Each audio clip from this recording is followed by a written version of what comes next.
Uhum. Geração de demanda nada mais é do que fechar, captação de clientes. Atrair e aproveitar as melhores oportunidades que o seu raio de ação pode te oferecer. Hoje, no seu raio de ação, você tem excelentes oportunidades e você tem oportunidades ruins. Às vezes, alguns tipos de contratos podem mais prejudicar você do que ajudar.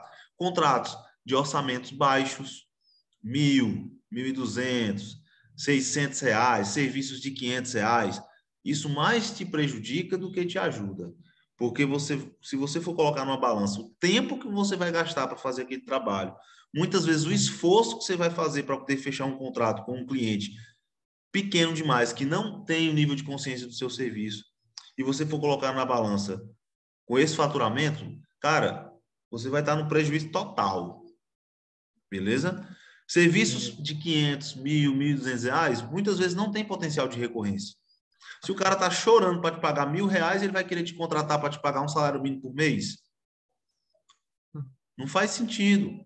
Então, quando eu falo de geração de demanda, é você colocar processos de captação de clientes, de geração de demanda para sua empresa. E existem basicamente, ouvi, 3 formas de você fazer isso, tá? 3 formas.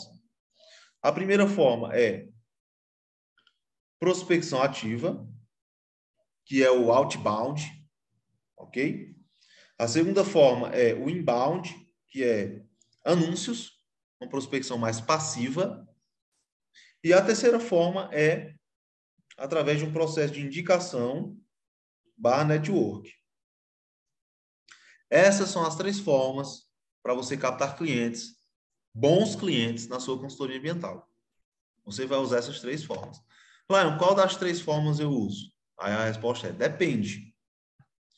Na prospecção ativa, você não tem investimento financeiro, porque você vai usar seu telefone, você vai ligar, você vai fazer abordagens via telefone, você vai fazer abordagens via WhatsApp. Existem 5 pontos para você fazer prospecção ativa, abordagens na consultoria: telefone, e-mail, WhatsApp, Instagram e LinkedIn. Qual desses você vai usar? Depende do seu segmento. Seu segmento usa e-mail? Sim, então eu vou usar o e-mail. Seu segmento está lá no LinkedIn? Tá, então eu vou usar o LinkedIn. Seu segmento não tem e-mail, não tem LinkedIn, mas tem telefone, então eu vou usar o telefone.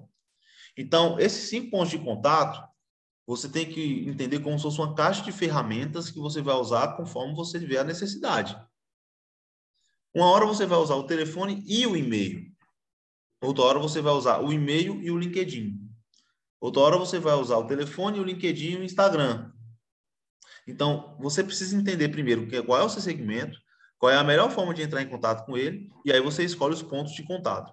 Lá dentro da mentoria, tem um exercício, tem uma aula de quase 2 horas e tem um exercício que é uma planilha, onde você vai preenchendo cada uma dessas informações, tá? E nesse pilar de geração de demanda, na prospecção ativa, você tem a criação de uma lista, então você escolheu o segmento. Vamos dar um exemplo prático aqui. Extração mineral, exemplo. Você quer atuar agora em extração mineral, que é um dos segmentos que eu acho mais promissores para você atuar, por vários motivos, tá? E aí qual é o primeiro passo? Criação de lista. Você criar uma lista com pelo menos de 30 a 50 empreendimentos de mineração. Nessa lista tem que conter CNPJ, telefone, e-mail, endereço, demandas ambientais. Então, você vai delimitar, você vai determinar quais são as demandas ambientais que aquele empreendimento tem. Você vai fazer uma série de investigação e lá na mentoria tem uma aula onde eu ensino você a investigar as demandas ambientais a partir de um CNPJ, sem você precisar nem ir lá, usando só seu computador de forma gratuita, ok? E aí você constrói essa lista. Depois de você construir a lista, você vai elaborar o seu plano de abordagem. Então, você vai fazer uma ligação. O que é que você vai falar nessa primeira ligação? O que é que você vai fazer, colocar nesse primeiro e-mail? O que é que você vai fazer, enfim, se ele não tiver telefone, mas tiver e-mail. Se ele tiver e-mail, mas não tiver telefone. Então, tudo isso são situações que você vai adequar no seu plano de abordagem. E o objetivo da abordagem é você marcar a primeira reunião. Nessa reunião, você vai conhecer o empreendimento, você não vai apresentar proposta na primeira reunião, você vai analisar as demandas, você vai conhecer o empreendedor, você vai entender quais são os problemas que ele passa. Para ele ter marcado uma reunião com você, existiu algum motivo, alguma coisa você falou na abordagem que chamou a atenção dele. E aí eu ensino lá na mentoria você a explorar isso. Tá, João Vitor? Na hora da primeira reunião. Você tem que explorar essa parada. Porque aí, da primeira reunião, você vai extrair as informações para ir para a segunda reunião, que é a apresentação da proposta.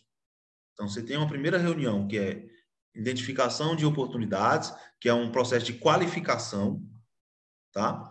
Depois da qualificação, vem a apresentação de proposta.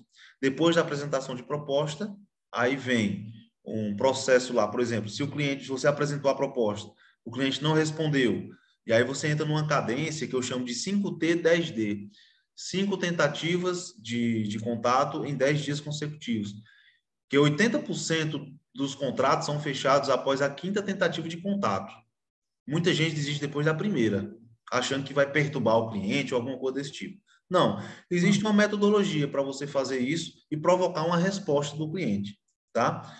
Estatisticamente, 80% dos contratos são fechados a partir da 5ª tentativa. Então, você tem que fazer 5 tentativas.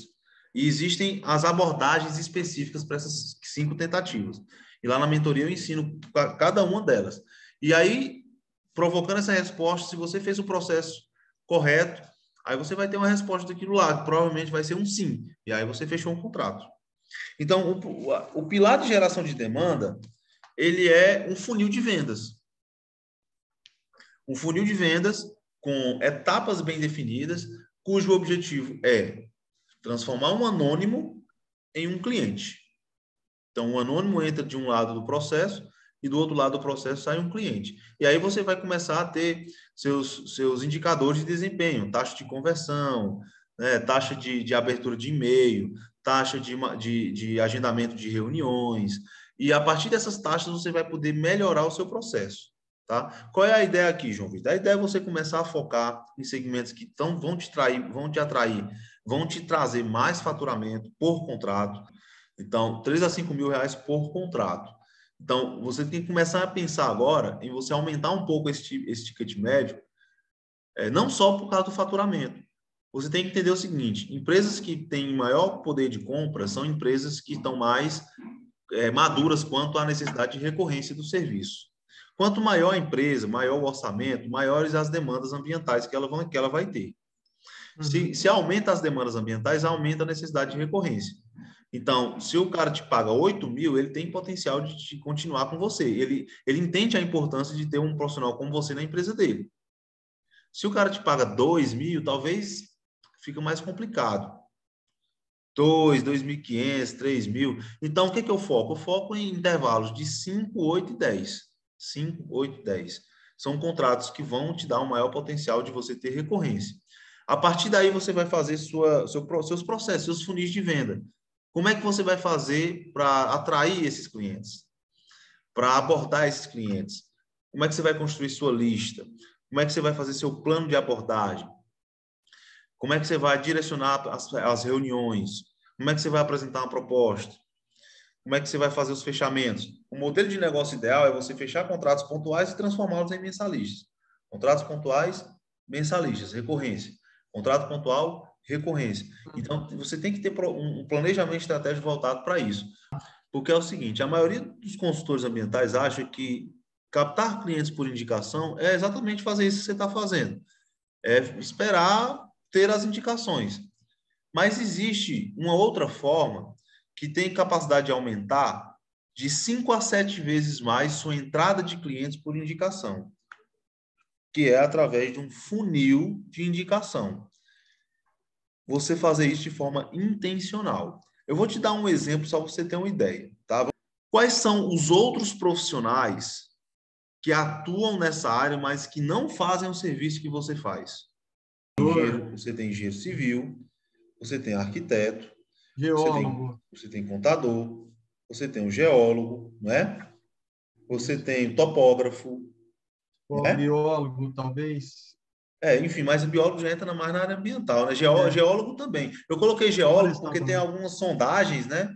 Que é mais parte de civil e tal. Mas assim, tirando essa parte ambiental. Então você tem aqui o engenheiro civil, o arquiteto, o contador, o topógrafo, o geólogo, não é verdade? Isso. Né? São profissionais que estão ligados ao segmento que você atua, mas que não fazem serviço de consultoria. Então, se você... Vamos pensar na hipótese aqui, tá, João? Vamos pensar aqui que você... Olha, eu vou fazer o seguinte. Eu vou fazer um levantamento dos escritórios de arquitetura, dos escritórios de engenharia civil, que tem aqui no meu raio de ação, que atuam nesse segmento. Vou fazer um levantamento aqui. Vou dar uma olhada no Google. Existem alguns programas que você faz isso de uma forma mais automática e rápida, tá? Sem precisar um por um. E aí você faz uma lista lá, aí você descobre que tem 12 escritórios de topografia, de engenharia civil / arquitetura, por exemplo, na sua cidade. Aí você fala, que legal, que interessante. E aí você pega esse pessoal e faz uma abordagem com eles no sentido de marcar uma reunião. Nessa reunião, você apresenta uma proposta de parceria. Você apresenta uma proposta de parceria onde esses escritórios vão te indicar para os clientes deles, que são do segmento que você atua, e em troca você vai dar alguma coisa. Que pode ser, sei lá, uma porcentagem do contrato. Não só existe essa forma, existem outras formas também de você dar esse retorno, de modo que seja vantajoso para eles te indicarem. Você pode fazer isso com escritório de contabilidade, você pode fazer isso com escritório de engenharia civil, escritório de topografia, faz uma reunião, apresenta uma proposta de parceria. Vamos dizer que você conseguiu marcar 12 reuniões, 15 reuniões. Dessas 15 reuniões, vamos dizer que 8 aceitaram a proposta e essas 8 empresas começam a indicar os clientes dela para você. Isso é um funil de indicação. Dessa forma, você deixou de ficar passivo, esperando alguém te indicar, e você fez duas coisas. Primeiro, você aumentou sua rede de relacionamentos, você conheceu as empresas que atuam no seu segmento, você fez conexões, pegou o WhatsApp da galera, se conectou com eles, é muito importante. Você começou a ser visto como um profissional que atua naquele segmento por outros profissionais, isso é muito bom. E segundo, você provocou indicação. Você provocou. Vai ter uma entrada de clientes por indicação que você provocou. Ok? Então, isso tende a aumentar de 5 a 7 vezes o número de indicações que você tem. E eu dei aqui um dos exemplos de processos de indicação / network que eu ensino na mentoria, por exemplo. Lá na mentoria eu falo exatamente como é que tem que ser essas abordagens, como é que tem que ser essa criação de lista, como é que você vai fazer, quais são os tipos, aqui a gente falou de engenharia civil, arquiteto, contabilidade, geólogo, topógrafo. Qual dessas profissões são as mais propícias para você fazer isso? Você vai fazer com todos? Não, você vai fazer com o que tem mais chance de dar certo. Qual deles é? Então, vai depender de vários fatores. Por isso que na mentoria é bem individualizada, tá? A mentoria, a gente olha a sua situação, o seu caso, e aí a gente estrutura tudo isso de acordo com a sua situação, beleza? Então, aqui eu estou dando um exemplo. Na prospecção ativa, cara, saiu uma pesquisa no mês passado, eu não me lembro o nome da empresa que fez essa pesquisa, mas é uma empresa boladona aí que faz pesquisa para outras empresas, tá? São empresas que fazem pesquisa sobre prospecção, sobre leads, sobre qualificação de leads, que geram esses dados para outras empresas usarem nos seus processos, melhorarem. Falou que os leads mais qualificados estão vindo de prospecção ativa hoje. Então, a gente está tendo uma mudança no mercado, onde os leads mais qualificados deixaram de estar vindo através de anúncios e estão vindo através de uma prospecção ativa. Porque a prospecção ativa ela está se aperfeiçoando. Antigamente, a gente fazia prospecção ativa assim, ligava para 1 milhão de pessoas, era uma ligação padrão, era um roteiro padrão para todo mundo, e se der certo, deu. Hoje em dia, a prospecção ativa não é mais assim. Hoje em dia, a prospecção ativa é personalizada. Então, antes de eu ligar, eu faço um estudo daquela empresa. Eu entendo o que aquela empresa precisa, eu faço uma análise de oportunidades que aquela empresa provavelmente não está vendo na área ambiental, e aí eu faço uma ligação personalizada, sabendo o nome da pessoa que vai me atender, sabendo o nome da empresa, sabendo o endereço da empresa, sabendo o que ela faz. Então, isso aumentou muito a qualidade da prospecção ativa. O que muitos alunos meus estão fazendo? Muitos alunos meus estão investindo muito mais em prospecção ativa do que em anúncios. Não quer dizer que anúncios não dá dando certo. Está dando certo? Sim. mas a prospecção ativa ela ganhou um espaço à medida que ela se aperfeiçoou. E eu ensino isso na mentoria, como é que você faz uma prospecção ativa eficiente, personalizada para cada cliente que você vai ligar, ou que você vai mandar um e-mail, ou que você vai mandar uma mensagem no LinkedIn, Instagram, WhatsApp.